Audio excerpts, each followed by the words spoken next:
ಬೆಳಿಗ್ಗೆ 6:30 ಜಗದಂಬ ಹಾಗೂ ನಾರಾಯಣ ಸ್ವಾಮಿ ಮನೆ ಬಾಗಿಲನ್ನ ಯಾರೋ ಜೋರಾಗಿ ಬಡಿಯುವ ಹಾಗೆ ಕಂಡು ಬಂದಿದೆ. ನಾರಾಯಣ ಸ್ವಾಮಿ ಉಟ್ಟ ಬಟ್ಟೆಯಲ್ಲಿ ಬಾಗಿಲನ್ನ ತೆಗೆದಾಗ ಮುಂದುಗಡೆ ಇದ್ದ ವ್ಯಕ್ತಿಗಳನ್ನ ನೋಡಿ ಬೆಚ್ಚಿ ಬಿದ್ದಿದ್ದಾನೆ. ಕಾರಣ ಅವರು ಆಂಧ್ರ ಪ್ರದೇಶದ ಪೊಲೀಸರಾಗಿದ್ದರು.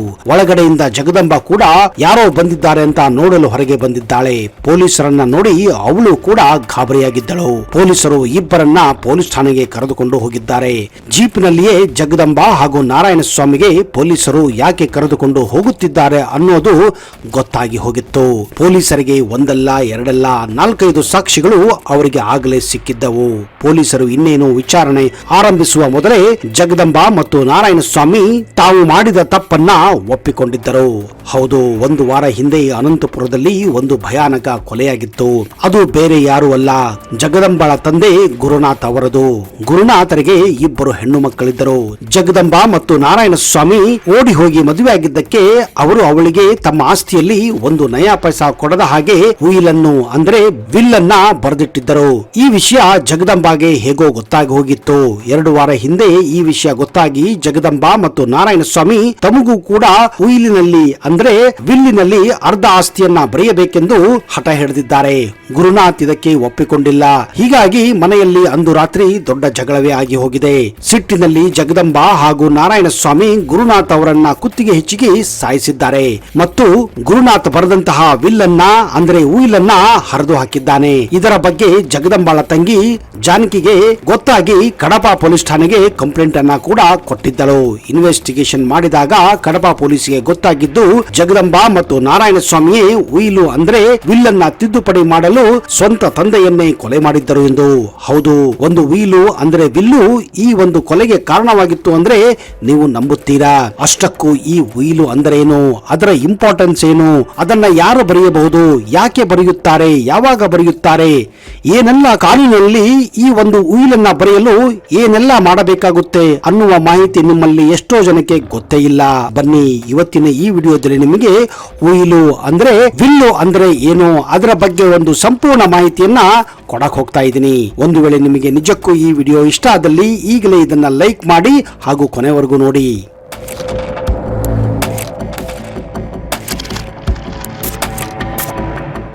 ನಮಸ್ಕಾರ ಸ್ನೇಹಿತರೆ.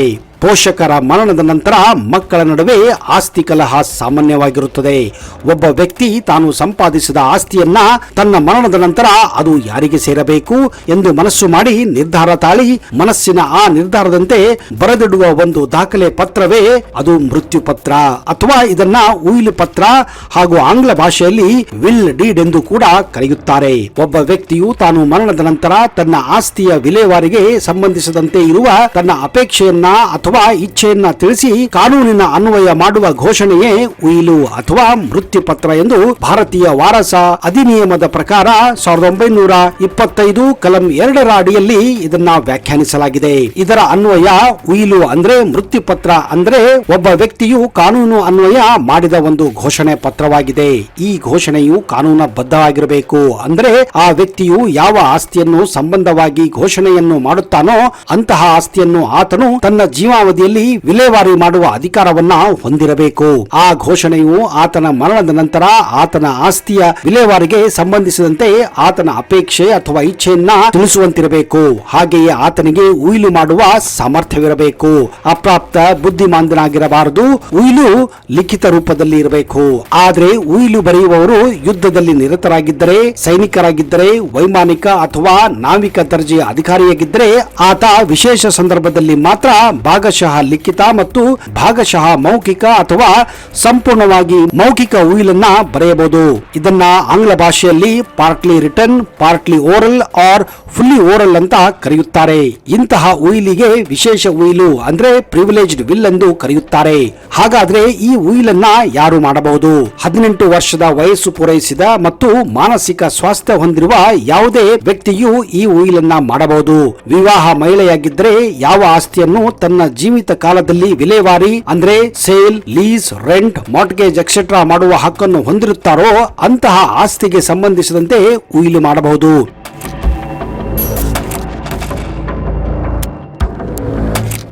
ಕಿವುಡ, ಮೂಗ ಅಥವಾ ಕುರುಡ ವ್ಯಕ್ತಿ ತಾನು ಮಾಡುತ್ತಿರುವ ಕೃತ್ಯದ ಬಗ್ಗೆ ಸಾಕಷ್ಟು ತಿಳುವಳಿಕೆ ಹೊಂದಿದ್ದಲ್ಲಿ ಅಂತಹ ವ್ಯಕ್ತಿಯು ಸಹ ತನ್ನ ಆಸ್ತಿಗೆ ಸಂಬಂಧಿಸಿದಂತೆ ಈ ಮೃತ್ಯು ಪತ್ರವನ್ನ ಮಾಡಬಹುದು. ಯಾವುದೇ ವ್ಯಕ್ತಿಯು ಅಮಲು ತರಿಸುವ ಪದಾರ್ಥ ಸೇವನೆ ಅಥವಾ ಯಾವುದೇ ರೀತಿಯ ಅನಾರೋಗ್ಯದಿಂದ ಅಥವಾ ಬೇರೆ ಯಾವುದೇ ಕಾರಣದಿಂದ ತಾನು ಮಾಡುತ್ತಿರುವುದು ಏನೆಂಬುದು ತಿಳಿಯದೆ ಪರಿಜ್ಞಾನವಿಲ್ಲದೆ ಸ್ಥಿತಿಯಲ್ಲಿದ್ದಾಗ ಉಯಿಲು ಮಾಡುವಂತಿಲ್ಲ. ಮಾಡಿದರೂ ಅದು ಅನೂರ್ಜಿತ, ಅಂದ್ರೆ ಅದು ಇಲ್ಲಿಗಲ್ ಆಗಿರುತ್ತದೆ. ವ್ಯಕ್ತಿಯೊಬ್ಬ ಬೇರೆಯೊಬ್ಬರ ಬೆದರಿಕೆಗೆ, ಪ್ರಲೋಭನೆಗೆ, ಮರಳು ಮಾತಿಗೆ ಅಥವಾ ಮೋಸಕ್ಕೆ ಒಳಗಾಗಿದ್ದ ಸಮಯದಲ್ಲಿ ಮಾಡಿದ ಉಯಿಲು ಕೂಡ ಅನೂರ್ಜಿತವಾಗಿರುತ್ತದೆ. ಉಯಿಲು ಮಾಡಲು ಕಾನೂನಾನ್ವಯ ಸಮರ್ಥನಾಗಿರಬೇಕು. ಅಂದ್ರೆ ಅಪ್ರಾಪ್ತ ಅಂದ್ರೆ ಮೈನರ್ ಆಗಿರಬಾರದು ಅಥವಾ ಬುದ್ಧಿ ಭ್ರಮಣೆ ಕೂಡ ಅವರ ಪರವಾಗಿ ಪಾಲಕರು ಅಥವಾ ಪೋಷಕರು ಕೂಡ ಉಯಿಲು ಮಾಡುವಂತಿಲ್ಲ. ಉಯಿಲು ಮಾಡುವಾಗ ಪಾಲಿಸಬೇಕಾದಂತಹ ಸಂಗತಿಗಳು: ಉಯಿಲು ಲಿಖಿತ ರೂಪದಲ್ಲಿರಬೇಕು. ಸಾಧ್ಯವಾದರೆ ಉಯಿಲು ಕರ್ತನು ತನ್ನ ಕೈ ಬರಹದಲ್ಲಿ ಬರೆದರೆ ಇನ್ನೂ ಸೂಕ್ತ. ಉಯಿಲನ್ನು ಯಾವುದೇ ಭಾಷೆಯಲ್ಲಿ ಯಾವುದೇ ಶೈಲಿಯಲ್ಲಿ ಬರೆಯಬಹುದು. ಉಯಿಲನ್ನು ಛಾಪಾ ಕಾಗದ ಮೇಲೆಯೇ ಬರೆಯಬೇಕೆಂದೇನಿಲ್ಲ. ಉತ್ತಮ ದರ್ಜೆಯ ಯಾವುದೋ ಒಂದು ಕಾಗದದಲ್ಲಿ ಬರೆದರೆ ಆಯ್ತು. ಉಯಿಲಿನ ಪ್ರತಿ ಪುಟದ ಮೇಲೂ ಉಯಿಲು ಬರೆಯುವಂತವರು ತಮ್ಮ ಸಹಿಯನ್ನ ಮಾಡಬೇಕು ಅಥವಾ ಹೆಬ್ಬರಟಿನ ಗುರ್ತನ್ನ ಹಾಕಬೇಕು. ಉಯಿಲು ದಾಸ್ತಾವೇಜಿಗೆ ಕನಿಷ್ಠ 2 ವ್ಯಕ್ತಿಗಳು ಸಾಕ್ಷಿಯಾಗಿರಬೇಕು, ಅಂದ್ರೆ ವಿಟ್ನೆಸ್ ಹಾಕಬೇಕು. ಉಯಿಲು ಕರ್ತನು ಅದಕ್ಕೆ ಸಹಿ ಮಾಡಿದ್ದನ್ನು ಪ್ರತ್ಯಕ್ಷ ಕಂಡು ಸಹಿ ಮಾಡಬೇಕು. ಉಯಿಲು ದಾಖಲೆ ಪತ್ರ ಬರೆದ ವ್ಯಕ್ತಿ ಅಂದ್ರೆ ಡಾಕ್ಯುಮೆಂಟ್ ರೈಟರ್ ಅದಕ್ಕೆ ಸಾಕ್ಷಿಯಾಗುವುದಿಲ್ಲ. ಉಯಿಲಿನ ಪ್ರಯೋಜನ ಪಡೆಯುವ ವ್ಯಕ್ತಿ ಉಯಿಲಿಗೆ ಸಾಕ್ಷಿ ಹಾಕಬಾರದು. ಹಾಗೊಂದು ವೇಳೆ ಸಾಕ್ಷಿ ಹಾಕಿದ್ದಲ್ಲಿ ಆ ಸಾಕ್ಷಿ ಕೂಡ ಅನೂರ್ಜಿತವಾಗುತ್ತದೆ. ಆದ್ರೆ ಸಾಕ್ಷಿ ಹಾಕಿದ ವ್ಯಕ್ತಿ ಅಥವಾ ಆತನ ಹೆಂಡತಿ ಅಥವಾ ಗಂಡ ಉಯಿಲು ಮೂಲಕ ಪಡೆದ ಪ್ರಯೋಜನ ರದ್ದಾಗುವ ಸಂಭವ ಇರುತ್ತದೆ. ಉಯಿಲಿನಲ್ಲಿ ತೋರಿಸಿದ ಆಸ್ತಿಗಳು ಮತ್ತು ಅವುಗಳನ್ನು ಪಡೆಯುವ ವ್ಯಕ್ತಿಗಳ ವಿವರವನ್ನ ಯಾವುದೇ ಸಂದಿಗ್ಧದಲ್ಲಿ ಅಥವಾ ಅಸ್ಪಷ್ಟತೆಗೆ ಅವಕಾಶವಿಲ್ಲದಂತೆ ಸ್ಪಷ್ಟವಾಗಿ ಮತ್ತು ಸರಿಯಾಗಿ ನಮೂದಿಸಬೇಕು. ಹಾಗಾದ್ರೆ ಯಾವ ಆಸ್ತಿಯನ್ನ ಉಯಿಲು ಮಾಡಬಹುದು ಎನ್ನುವುದು ಇನ್ನೊಂದು ಪ್ರಶ್ನೆ. ಉಯಿಲು ಕರ್ತನು ಯಾವ ಆಸ್ತಿಗಳಿಗೆ ಸಂಬಂಧಿಸಿದಂತೆ ಉಯಿಲು ಮಾಡಲು ಇಚ್ಛಿಸುತ್ತಾನೋ ಅಂತ ಆಸ್ತಿಗಳನ್ನು ತನ್ನ ಜೀವಿತಾವಧಿಯಲ್ಲಿ ವಿಲೇವಾರಿ ಮಾಡುವ ಸಂಪೂರ್ಣ ಹಕ್ಕನ್ನ ಹೊಂದಿರುತ್ತಾನೆ. ಉಯಿಲು ಮಾಡುವುದರಿಂದ ಉಯಿಲು ಕರ್ತನು ತನ್ನ ಆಸ್ತಿಯ ಮೇಲಿನ ಹಕ್ಕನ್ನ ಎಳ್ಳಷ್ಟು ಕಳೆದುಕೊಳ್ಳುವುದಿಲ್ಲ. ನೆನಪಿರಲಿ, ಉಯಿಲನ್ನ ನೋಂದಣಿ ಅಂದ್ರೆ ರಿಜಿಸ್ಟರ್ ಮಾಡುವುದು ಕಡ್ಡಾಯವಲ್ಲ. ಆದ್ರೆ ನೋಂದಾಯಿತ ಉಯಿಲಿನ ಬಗ್ಗೆ ಅನುಮಾನ ಬಹುಮಟ್ಟಿಗೆ ಕಡಿಮೆ ಆಗುತ್ತದೆ. ಅಲ್ಲದೆ ಉಯಿಲಿನ ಮೂಲ ಪ್ರತಿ ಕಳೆದುಕೊಂಡ ಹೋದ ಸಂದರ್ಭದಲ್ಲಿ ಅದರ ದೃಢೀಕೃತ ನಕಲನ್ನ ಪಡೆದು ಜಾರಿಗೆ ತರಲು ಧನಾತ್ಮಕ ಅವಕಾಶವನ್ನ ಕಲ್ಪಿಸುತ್ತದೆ.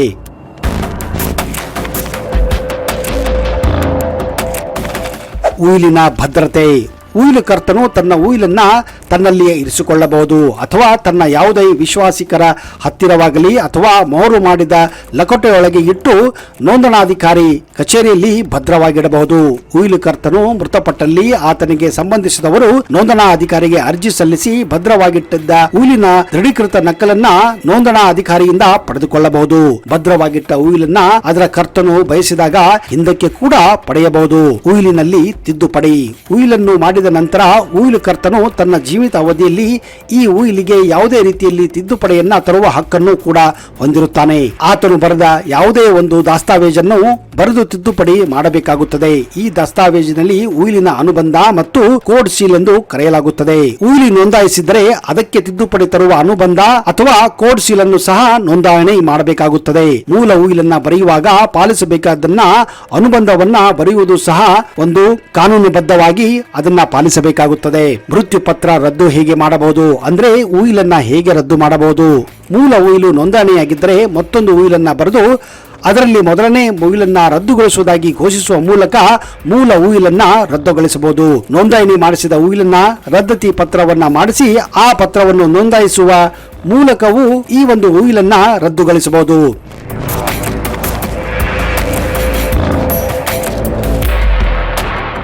ನೋಡಿದಿರಾ ಸ್ನೇಹಿತರೆ, ಉಯಿಲನ್ನ ಯಾರು ಬರೆಯುತ್ತಾರೆ, ಏಕೆ ಬರೆಯಬೇಕು, ಯಾರೆಲ್ಲ ಬರೆಯಬಹುದು, ಕಾನೂನಿನಲ್ಲಿ ಏನೆಲ್ಲ ಇದರ ಬಗ್ಗೆ ಕಂಡೀಷನ್ಸ್ ಗಳಿವೆ, ಇದನ್ನೆಲ್ಲ ತಿಳಿದ ಮೇಲೆ ನೀವು ಯಾರು ಬೇಕಾದರೂ ಉಯಿಲನ್ನ ಮಾಡಬಹುದು. ಸ್ನೇಹಿತರೆ, ನಿಜಕ್ಕೂ ನಿಮಗೆ ಈ ವಿಡಿಯೋ ಇಷ್ಟ ಆದಲ್ಲಿ ಈಗಲೇ ಈ ವಿಡಿಯೋನ ಲೈಕ್ ಮಾಡಿ ಹಾಗೂ ನಿಮ್ಮ ಅನಿಸಿಕೆಯನ್ನ, ನಿಮ್ಮ ಪ್ರಶ್ನೆಗಳನ್ನ ದಯವಿಟ್ಟು ಕಮೆಂಟ್ ಬಾಕ್ಸ್ ಅಲ್ಲಿ ಹಾಕಿ.